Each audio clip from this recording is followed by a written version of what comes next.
I'm Jordan Raynor, and this is the Word Before Work.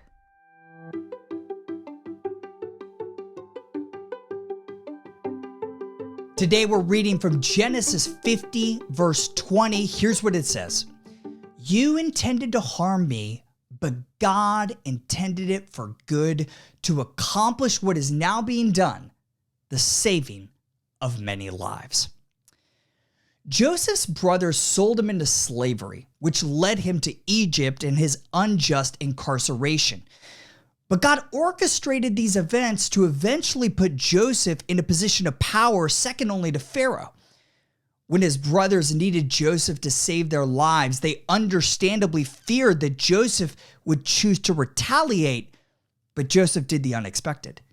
He forgave them and claimed that God intended all of his hardship for good. Of course, it's unlikely that Joseph ever described his circumstances as a slave and prisoner as good, but looking back over the course of many years, he could see how God used his suffering for a greater redemptive purpose. One day, believer, you and I will be able to do the same, if not on this side of eternity, then the other.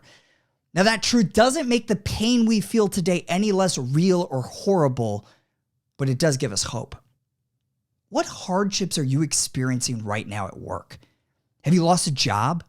Have you been a victim of injustice? Or are you simply not as far along in your career as you once dreamed? Trust in the hope of Romans 8:28, that in all things God works for the good of those who love him. How can you be certain of this truth?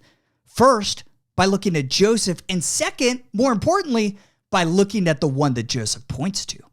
Like Joseph, Jesus was sold by his brothers and unjustly imprisoned.